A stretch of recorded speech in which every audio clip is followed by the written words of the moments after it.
we go moving forward? Because this tropes doesn't seem to have stopped. It's still being pushed around as neo-Nazis, RSS, BJP, right-wing, Hindutva, it's...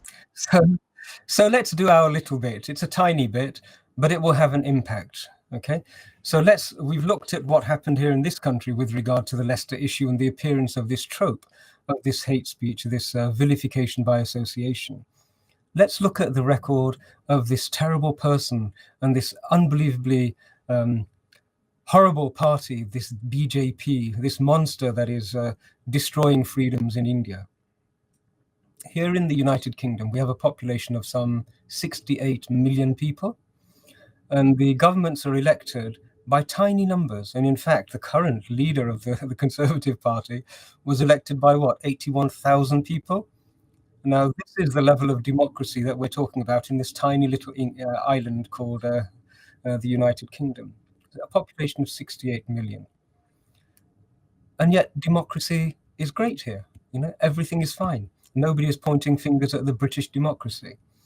Let's have a look at India. And, in terms of scale, in 2014, those who were eligible for voting was some 554 million people. Okay, so British Isles, okay, and every member of that population is eligible to vote. All right, out of that huge number, can you guess how many people actually voted or came out and voted for the BJP? Right, 180 million came and voted for Prime Minister Narendra Modi and the BJP. And those elections are the biggest elections, I think, in history. Some of the statistics I remember at the time, just jotting down, there were 1.4 million voting machines. Just get a scale of how many voting machines that there are in an election with 1.4 million voting machines up and down the country. And yet nobody found fault with the election process. It was an unchallenged and accepted as a valid exercise in democracy. And that has never happened in history. Never have 180 million people came out and gave one person and the party that one person represents such a democratic mandate. It hasn't happened. It happened again. They won a second time with an even bigger victory.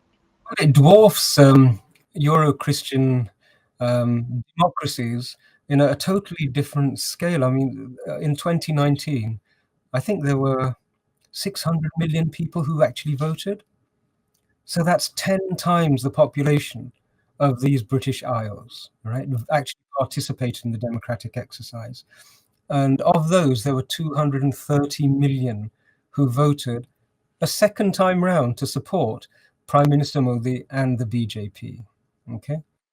And if you are going to sort of point the finger of fascism at this party, what you're actually saying is one of two things. Either the Indian voting public is not sophisticated enough to recognize that they have a fascist at the helm, and that we European observers, we know better about these things. So we can say that you've got fascists, but you don't even know. It's that colonial sort of superciliousness. That's right. Either you're saying that, right, or the statement you're making is a falsehood. It's not borne out in reality. It's not borne out in fact. And if we sort of explore a little bit further, 229 million is, if you take everybody in the United Kingdom, 70,000 of them, 70 million of them, and let's assume that all of them voted unanimously for the leader of a political party in this country, you would still have less people voting for that leader than Prime Minister Modi ji has got. Okay? Yeah, it's just, yeah. And so, suddenly you start to think, well, hang on, this is like a mosquito sort of biting an elephant and claiming that the elephant is somehow, in some way, shape or form, not up to its standards. I suppose even mosquitoes have psychoses. Maybe that's also possible. But that's the reality of it. That's the figures and that's the scale of what has been achieved. Not once has he received a democratic mandate, but twice, and an increasingly democratic mandate. And so how does that conform to the dictionary definition of fascism? It doesn't. In fact, the opposition party, the Congress Party, when it imposed what they called the emergency on the Indian population, when they imposed forced sterilization of citizens, those are the actions of fascism. Right? Let's be sort of really clear. Those are the actions of fascists. So we have a European political class and their paid for media all shouting fascist, fascist, Modi, Modi, BJP, Nazi, and so on and so forth, whilst their own history is littered with the actions that are consistent with fascism, even in the 21st century. And on the other hand, we have a Congress party which actually inflicted a fascistic approach and control on India, also trumpeting the same repeated statements. And then on the other hand, you have a party which the people have repeatedly voted for. They appreciate the scale of what the people have done, and they themselves are rewarding a democratic government with a vote and a mandate time and time again. And this is so difficult for the Western power structures and media structures to possibly swallow, that there are these funny brown people with this Hindu ethos who are doing democracy better than we've ever done it. They're out democratizing us. And, you know, how on earth can we complain? Oh, let's make some sort of a name calling, identitarian politicking, and we'll use that to besmirch their reputation. But it's not working. I watched in the United Nations General Assembly some speakers from a number of countries who very warmly expressed how much they appreciated the support that India, that Prime Minister Modi, that the BJP gave to their nations when they were struggling under COVID. Remember, India gave 70 nations vaccines, and not at profit, because Prime Minister Modi said, we cannot profit from the suffering of other human beings. You know, this is Vasudhaiva Kutumbakam, the world is one family in action. That's not the action of a fascist. You know, that's not the behavior of a Nazi party. And you know, I think there were several South American nations who had been threatened by Pfizer and some of the big corporations in America.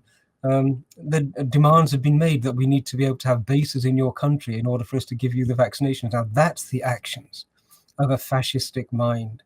That's what a fascist really would be. And in this world, even today, when I sort of spread my vision across, there are many countries which have the authoritarian command governance profiles associated with fascism. You know, we have the World Cup coming up very soon in Qatar, and Swedes have just announced that they're going to protest the absence of human rights and the prevalence of slavery means of control, and they're going to do it by toning down their shirts and their jerseys and not take their families over there. I mean, this is the nature in which the West finds it suitable to protest, when the substance of fascism is there, if not the label of fascism. So I think many of these things into account, we have a slightly different story being played out. Absolutely. Going back to some of the things that you said, you've expressed how Modiji is very dharmic with his Hindu values, not charging people for their suffering, helping. So basically, if we go back to Hindutva, it's actually quite the opposite of fascism, don't you think? Let's repeat that so that those who are hard of hearing and hard of comprehension understand it clearly. Let's say that Prime Minister Modi, the BJP, are Hindutva parties. This is the allegation. Their actions are to supply 70 countries with vaccines at cost and not make a profit. That's not fascism. That's the antithesis of fascism. That's the opposite of fascism. The actions of the BJP are openly democratic. If they're not democratic, then find somebody else who has done democracy better. Find somebody else who's arranged for over 1 million voting machines and repeatedly has received the democratic mandate from the nation. That's Hindutva. Remember, in Hindutva, the foundational principle is that to be a human being is a good thing. It's a divine thing. And that in each of us, there is a spark of divinity present. And that the body is just clothing. But the beautiful part of a human being is that little glimmer of divinity that is inside of us, waiting to be recognized and waiting to find articulation. And if that's your vision, and that's what Prime Minister Modi's policy internationally has been, then that's Hindutva. And you're absolutely right. Hindutva is, by essence, by tattva, and in action, the complete polar opposite of fascism.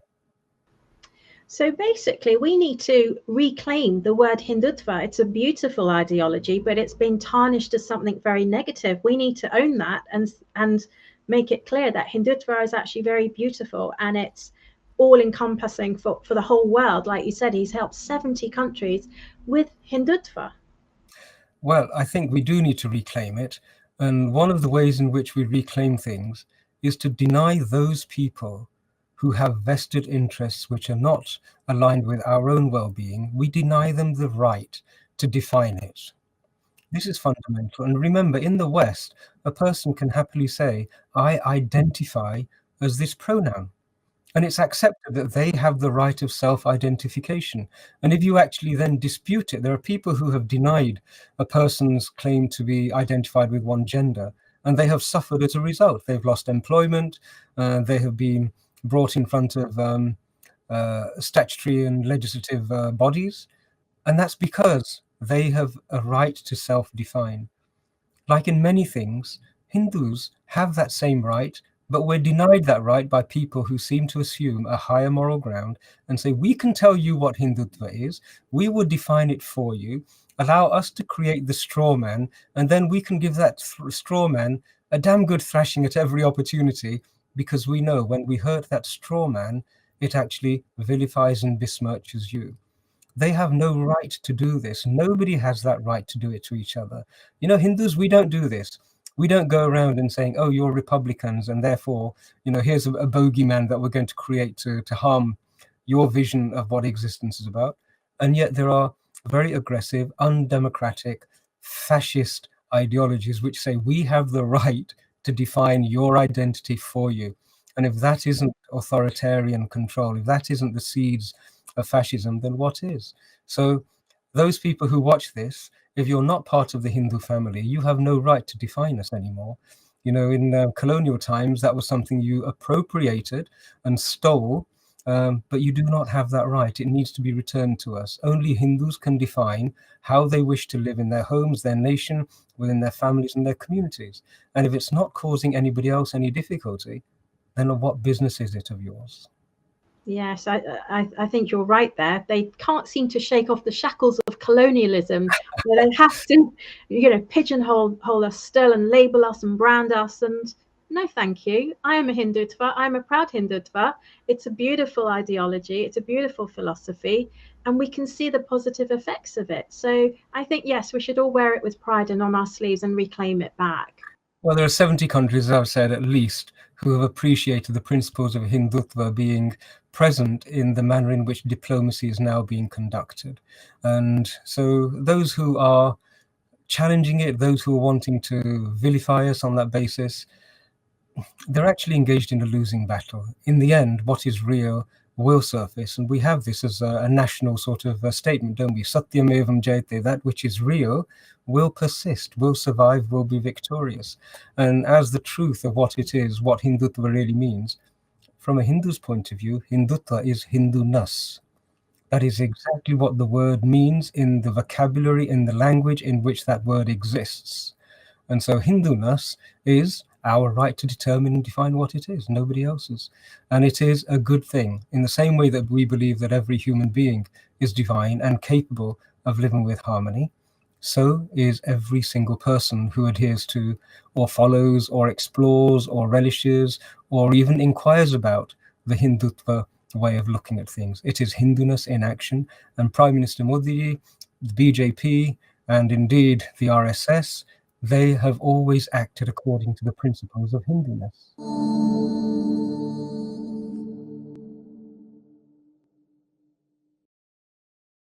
Please remember to subscribe to us and switch on the notifications for this channel. For our other social media links, more content, and to support our work, please visit citti.net. Dhanyavad. Namaskar.